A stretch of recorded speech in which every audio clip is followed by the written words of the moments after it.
So without further ado, I'm going to pass it over to Julie, who's going to be the first up from Petawawa to talk a bit about Facebook and Twitter.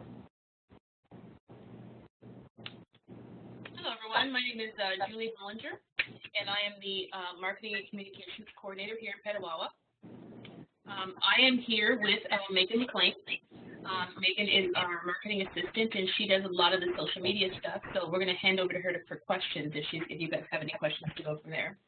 I think our main point is to give them a reason to stop scrolling. So we have found that any post that we put up that has a picture or a graphic always gets more traffic. I'm sure that you guys have found the same thing.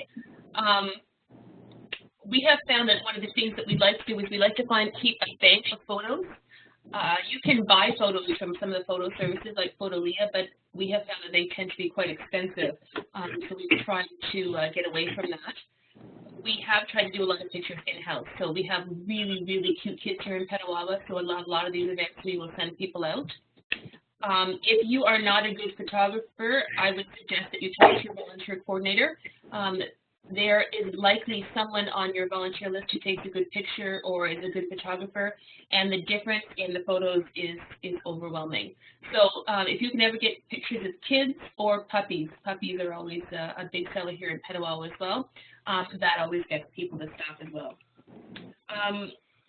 One of the things that we've also found is the stock photos are nice, and sometimes they're framed a little bit better, but pictures of your own kids always get a lot more traction. We have Easter parties and Christmas parties where kids can get their picture taken with Santa or the Easter Bunny or whoever. We'll put them up, and we will get thousands of hits on them, lots of likes, lots of shares. And when we look at the stats, the shares and the likes are coming from other places. So a lot of people in Petawawa, they're from other areas. We get a lot of comments from grandmas and uncles and people in other areas who are sort of checking in to take a look at them. So if you can do that. Can you use Google Images to post on Facebook?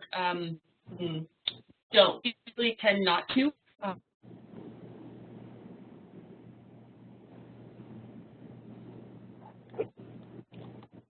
Julie, your mic just cut out. Can you check your microphone, please?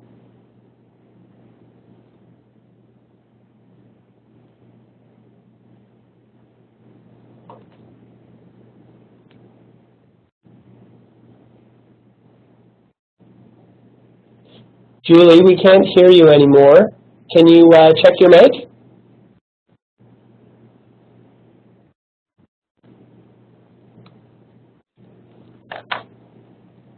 We're also looking for opportunities to post video as much as possible. Does anybody here post video? Can you give us a check mark or maybe in the chat message are you using video on your Facebook pages? We've been trying in Petawawa, we've been trying to do more Facebook Live. We're doing that for a couple of different reasons. First of all, the internet in Petawawa is sadly lacking. So to post a 2-minute video can take us like an hour for it to upload. So we try to avoid that as much as possible. But we have also found that because Facebook Live is new, it jumps right to the top of people's feeds. It always surprises me because we do these Facebook things and I always think who's going to watch them, but people watch all the way through and you can see people who've gone through. If people in your agency are reluctant to do Facebook Live, and we have had a number of reluctant people, we generally try to host them. Either myself or Megan will go on and we'll actually ask people questions. You can control the discussion if you want to, and if someone gets stuck, you can sort of pull them back. So we go to the next slide, we can talk about meaningful content. So what we try to do is we try as much as possible never to just put text into our posts. These are some posts that Megan created. We've been getting a lot of questions from folks about our deployment support program. And we wanted to get some did you know facts out there. Instead of just putting text in there that someone would go by, we wanted to do them as graphics, as photos. So Megan created these 2 posts and a number of other ones. We wanted to do a theme so they would all look the same. People would be sort of associate that eventually with our deployment period, and they would see that it was a series, and we put them all up together a couple of times. But just something to grab your attention as you go by is something that we tried to do. So we did those on Canva. You can do it in a couple of minutes, and it makes all the difference than just text in the status And then the next slide. These are two slides that Megan created for different events that happened. One of them was I think it was a day at the museum, so kids could go and go to the museum and eat pizza. Instead of just putting the text up, Megan went to the museum, and the archive folks showed her around, and she got a bit of a tour. So we tried to show people some of the things that were at the museum to see if we could spark interest that way. So I don't know if any of you are from military families, but the boot bands under now, they are all over my home. So that's what boot bands used to look like. They probably would be harder to hide into your sofa and your front entrance and everybody's shoes. Those are old boot bands and the new boot bands. We just thought we would put those up just to show folks what the differences were and some of the things that they may be able to see at the museum. We were saying that dogs always work well. The slide on the bottom, we had done, Deployment had done a mechanical do-it-yourself. So you could go and they could teach you things like how to change your oil in your car or how to change your furnace filter, stuff like that before people left. We were having a little bit of trouble getting some registration going, so what we did some did you know facts. So people could go on, they could see some of the tips that they would be learning, but they'd get the information that they need, and sort of like, you know, for information like this, you may want to sign up for the program. So Megan did the dog one because, you know, there are a lot of dogs in Petawawa, and that does affect your furnace filters, and we like dogs. The next slide, we were talking about going away from just text for when we close for agency holidays. We just put something like that up rather than just the wording. People will see it as they go by. It's easier to see as you scroll by. And then the last one we wanted to show you was for a craft workshop. We always get for craft workshops, we always get questions for people about what are you making. So whenever possible, if we're doing a craft workshop, the programmer will beg them to make a couple of them in advance, and then we'll put them up so people will actually see what they're doing before they sign up. I'm not a particularly crafty person, so when they say that they're making a big wreath with coffee filters,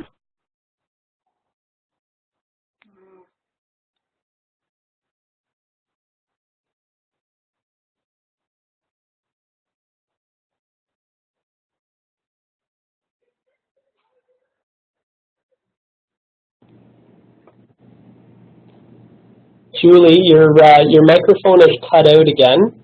Can you check it?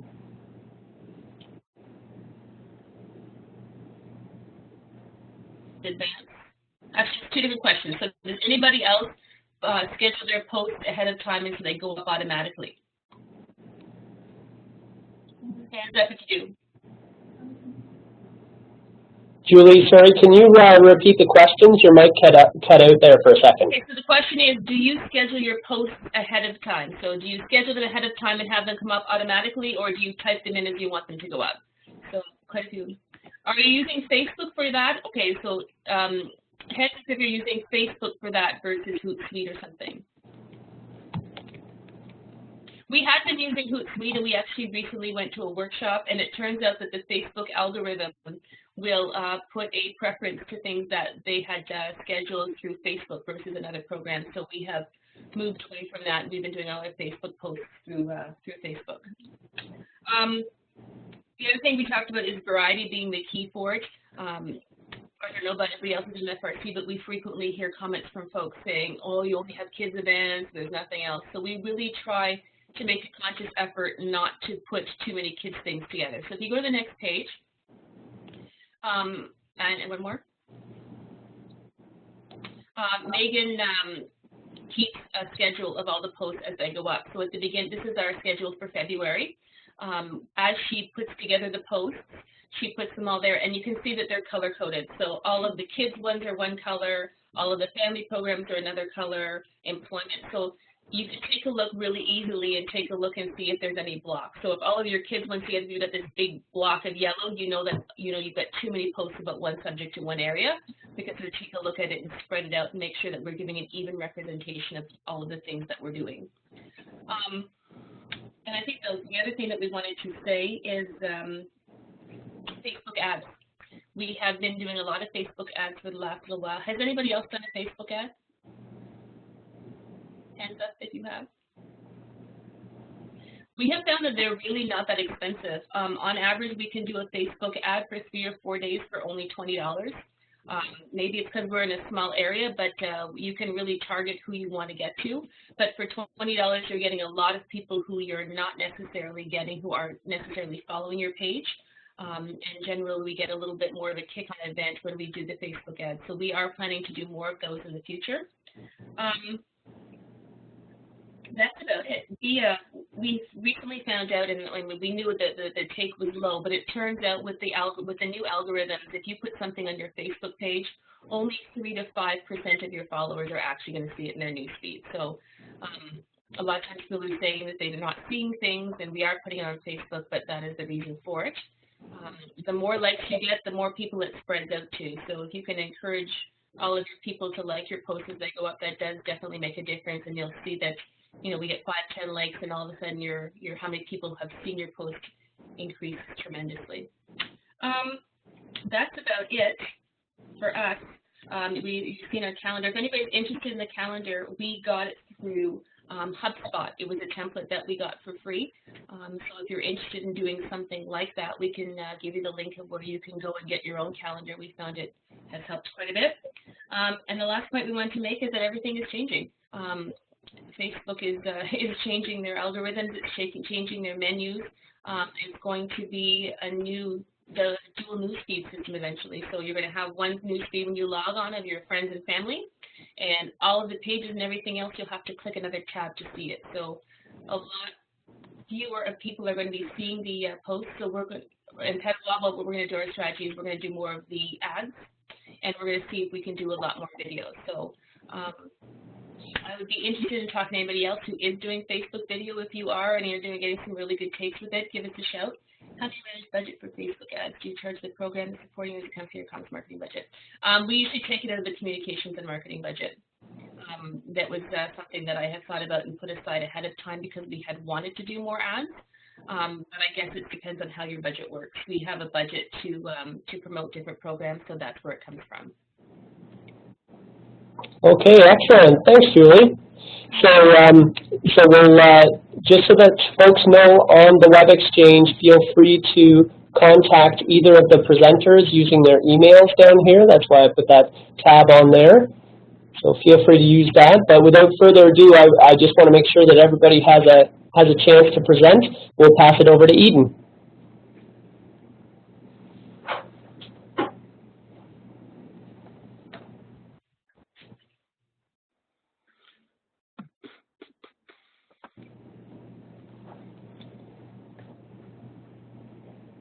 Hi everyone.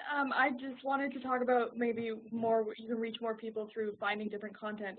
It's obviously important to share all about your programs and services, but if you're able to offer outside content, sometimes that can further your reach, because you can always get some comments and stuff on your own thing, but I find like if you're reaching something that's like in the news right now or trending, you'll get more likes and comments and shares.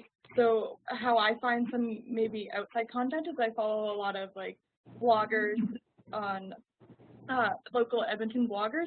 I follow a lot of moms because I find that our main audience on our Facebook page is families. So that may be easier in a bigger center like Edmonton. We have quite a few around here, but I'm sure that there's some around there. And even if you can't find that, like there's a lot of military spouses blogs out there that I find really useful too. So if you're able to find something that interests a large number of audience, you'll get more people interacting with it, and then you'll get more likes and shares, and obviously that will further your reach. So like there's a lot of bloggers that will be like, oh, what are the free things to do in Edmonton over the next month? And I'll share that. In Alberta, we have albertamamas.com and just another mom, Edmonton, who's actually really great for us because it's actually not Edmonton, it's more the surrounding areas, which is where a lot of our families are. I also keep an eye on like the trending topics on Twitter, because if you can find something that's relevant and trending and put a twist on it about your own organization, then people interact with it more just because it's more top of mind for them. There's also like outside sources, like I go on Reddit a bit and I look at the most relevant topics that there's a Canadian Forces subreddit, but there's also a Canadian Forces spouses subreddit, and just I find it sometimes I get to check in there and just see what's really important to soldiers and their families at the moment in time, which is helpful in finding different content. And a more fun, lighthearted thing is that you can use a lot of the theme days. Like, for example, we had during National Popcorn Day, we have a popcorn machine here at the MFRC, so we got a couple of our employees out in the lobby giving out popcorn, and we posted a picture of it. And who doesn't love popcorn? I think yesterday was Love Your Pet Day, and we have a very popular goldfish here at the MFRC. So I just popped on a quick photo on Instagram of our goldfish and tagged it with #LoveYourPet. But I think it's also important don't do all the theme days. You don't want to spam your audience. They're a little too overwhelmed probably if you took all of them. I know that there's several, like Love Your Dog Day, Love Your Pet Day, so just try to pick the few that are most relevant to what you have going on in your organization and use those. I think I can go to the next slide. So with our audiences from Facebook and Twitter are quite different. On Facebook, it's a lot of our families.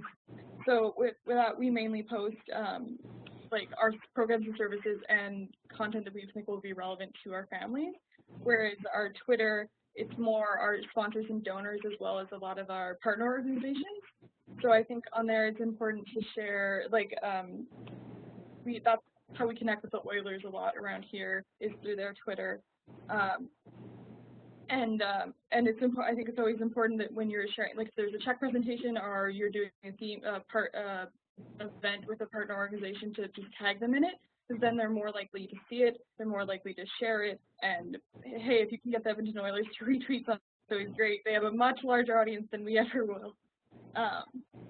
And also, I think Twitter can be a place where you can really share, like, the heartwarming stories that get people to want to donate, like arrivals and things like that. Because that's, at the end of the day, outside people, that's the view they want of the military, is the happy reunion family. And a lot of times they'll share things like that because that's really, they want people to know that they're helping out with like that. Like, that's what they want the message out there to be. If that. I think another difference between Twitter and Facebook is Twitter moves a lot faster. So if you post, it's just going to fall into that news feed and it'll fall down. So you can post a lot more times a day.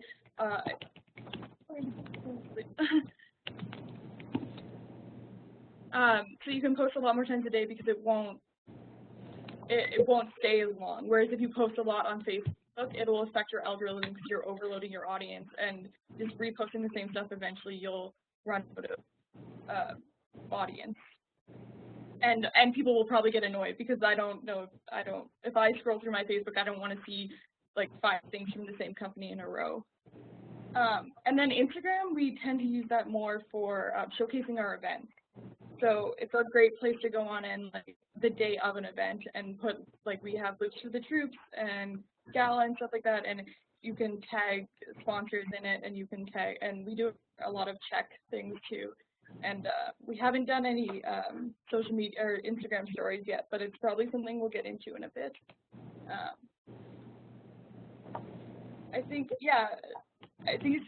I'll just reiterate that I think it's really important when you're working with a sponsor or donor that has a large audience, you tag them in the post, because if they share it, you're reaching a much larger audience than just what you have. I think I have a question.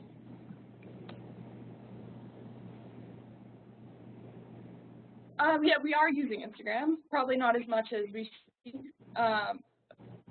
It's a nice, fun visual media, and it's like, I enjoy it more personally because it's just, you can just scroll through and see a lot of nice pictures instead of like news stories and political, like, craziness. So I like it. We don't use it as much as we should, I think, and but it's one of the fastest growing social medias out there.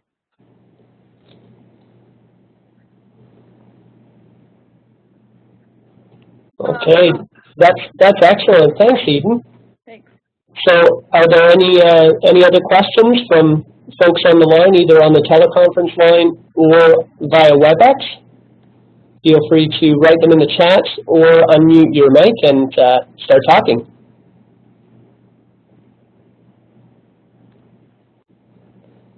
Okay, so a question from Devin. The thing with Instagram is that the algorithm only shows posts with a lot of likes high in the feed. Did you notice this? Yes, that's true, but I find like because we're so selective of what we post, where it's an event, so if people are seeing it, or like we did a check presentation with a local tattoo shop and we tagged them in it, and it did get a lot of likes because a lot of people. I think tattoos are quite popular with the military, so a lot of people just liked it. But yes, it should be content that you think will get liked and shared a lot. I have not tried Instagram ads.